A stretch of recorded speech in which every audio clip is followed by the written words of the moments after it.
All right, welcome to This Explainer. Today, we're diving into a mystery that is literally hidden in plain sight. I mean, have you ever wondered why the traditional path we're all taught, getting straight A's, getting into a prestigious college, and then carefully climbing that corporate ladder, why does that so often fail to actually produce true life-changing wealth? Well, we're going to explore some incredibly profound insights from the essays of Y Combinator co-founder Paul Graham. We're mapping out the fundamental differences between playing the games we're taught in school and the actual gritty mechanics of creating wealth in the real world. So let's start here. Why do incredibly smart people fail at startups? Think about it. Why do brilliant graduates, people who have literally aced every single academic hurdle ever placed in front of them, why do they so often tie themselves in knots when they try to build a company? When they first start out, these super smart founders often obsess over finding some kind of trick. They're always asking things like, how do we trick venture capitalists into giving us funding? Or, hey, should we launch on a Tuesday to maximize our exposure? They are desperately looking for hacks rather than just focusing on the glaringly obvious answer, which is to just build a genuinely good product that people actually want. To understand why they do this, we really have to look at how they were trained. And that brings us to a really crucial concept, the bad test. For the first 2 decades of our lives, our entire education system basically trains us to win by hacking these bad tests. So what is a bad test? It's a proxy metric imposed by an authority figure. Think of a final exam or the whole college admissions circus. Because these tests are usually pretty porous and easily gamed, ambitious students figure out very quickly that the most efficient way to win isn't to actually learn the material deeply. No, it's to look for the artificial trick. We are heavily conditioned to hack the test just to please the authority figure. Which brings us to Section 1, Unlearning the School Game. To really understand wealth, we first have to completely deprogram ourselves. Let's picture this. Imagine you have a medieval history final exam coming up. If you genuinely wanted to do good work and actually learn the subject, you'd spend your time reading the absolute best, most comprehensive books on medieval history, right? But experienced students know that is a terrible way to actually pass the class.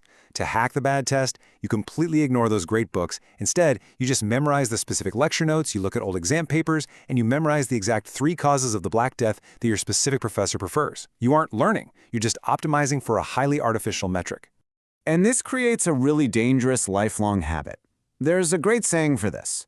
The most damaging thing you learned in school wasn't something you learned in any specific class. It was learning to get good grades. This constant pursuit of the grade over true learning creates an entire generation of highly ambitious people who just automatically look for the quickest hack. When these folks enter the real world and try to build a business, they intuitively look around for the professor, the syllabus, and the trick to get an A. But here's the kicker. The real world just doesn't work like that. Moving on to Section 2, Money is not wealth. To escape the school game, we have to fundamentally correct our misunderstanding of what money actually is. And doing this requires dismantling what's known as the pie fallacy. From childhood, we're kind of taught to view wealth as a fixed pie. I mean, politicians talk this way all the time, right? The assumption is that if someone gets a bigger slice of the pie, someone else naturally has to get a smaller one.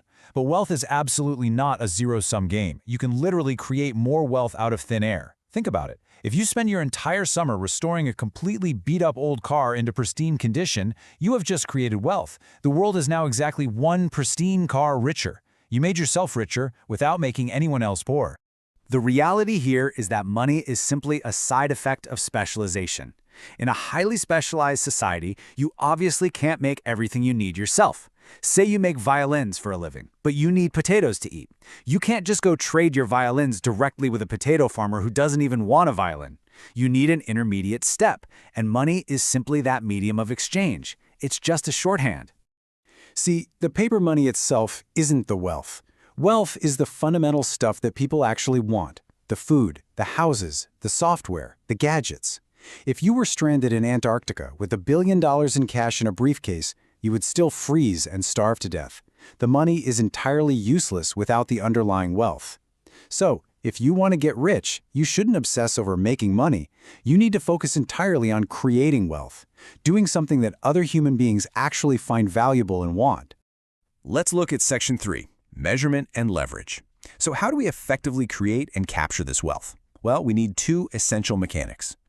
To really grasp measurement, imagine a modern, massive corporation as a giant Roman galley ship with 1,000 rowers. If you're just one rower on that massive corporate ship and you suddenly decide to work 10 times harder, the ship barely moves any faster. Your individual effort just gets averaged out with hundreds of other people. And honestly, the lazy rowers just drag you down. There is zero measurement of your specific impact. But if you take 10 brilliant rowers out of that giant ship and put them in a tiny boat of their own, suddenly every single paddle stroke matters. That tiny boat is a startup. Consider how this actually plays out in the real world. A sweatshop worker, for example, has their output measured exactly, but they have absolutely no leverage. They can only ever work slightly faster. A corporate middle manager usually has neither measurement nor leverage. But look at the extremes: a CEO, a lead actor, or a startup founder. They have measurement because their individual performance can be tracked directly to the final outcome. And they have leverage. Their decisions have massive upside, which is of course accompanied by a terrifying possibility of total failure. To create immense wealth, you absolutely need both. Now, let's talk about that second piece, leverage. While small groups provide the measurement, technology provides the leverage. It's essentially the proverbial fishing rod rather than the individual fish. If you fry eggs or cut hair for a living, you can still only serve one customer at a time. But if you write a piece of software that solves a really hard problem, you only have to solve it once, and then you can multiply that value across millions of users instantly. Next up, Section 4, the Startup Time Machine. Startups are the ultimate vehicle for putting both measurement and leverage into action. 36x.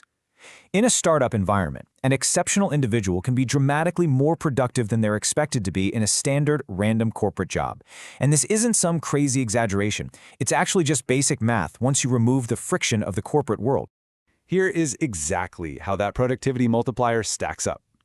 A really driven founder might work twice as many hours as a regular corporate employee. Because they have deep focus and zero pointless corporate meetings, they can get 3 times as much done per hour. By completely eliminating the drag of middle management, they move twice as fast. And because they're pushing their intelligence to the absolute limit rather than just doing rote tasks, they might be 3 times smarter than a standard job description even requires. When you multiply those together, a single smart hacker can theoretically generate millions of dollars of value in a single year. But, of course, there's a catch. There is a fundamental conservation law of wealth. A startup doesn't somehow cheat the system. It simply compresses 40 years of low-intensity corporate stress into a few short years of incredibly high-intensity, life-consuming effort.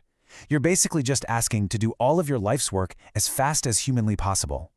And it is incredibly risky. I love this mosquito metaphor. A bear can easily absorb a hit. A large corporation is essentially like a bear. But a startup is like a mosquito. It has zero defenses. It's designed for one all-or-nothing thing, to score. The trade-off for getting that extreme leverage and the chance at massive wealth is the constant, looming, terrifying possibility of complete failure. You are putting absolutely everything on the line. Finally, Section 5, the ultimate test. We've talked about the artificial tests of the academic world. Now, let's look at the brutal, unhackable reality of the market. Wealth is what people want. And if people aren't using your software, you haven't made what they want. It really is that simple. In the real world, the market doesn't care at all about your clever technical hacks. It literally doesn't care if you launched on a Tuesday. It definitely doesn't care about your college GPA. The market and the larger companies that might eventually want to acquire your startup, they look at exactly one thing. Do you have users? Users are the unarguable, rock-solid proof that you have created actual wealth. Which leaves us with this incredibly stark, unhackable path. Step 1, build a genuinely good product. Step 2, get users who actually love it. Step 3, get bought. The simplicity of the real world is honestly beautiful. There are no tricks here. There are no authority figures whose egos you can just stroke to get a passing grade. There is only the raw, objective necessity of creating actual value for other human beings. So this leaves us with one final crucial question. Are you trying to win by hacking bad tests or by doing genuinely good work? Take a hard look at your own life, your career trajectory, your daily tasks. Are you still secretly playing the school game, optimizing for artificial proxies and just trying to please your bosses? Or are you ready to step out into the terrifying, unhackable reality of genuine wealth creation? The choice is entirely yours. Thanks so much for joining us on this explainer. Keep learning and start building.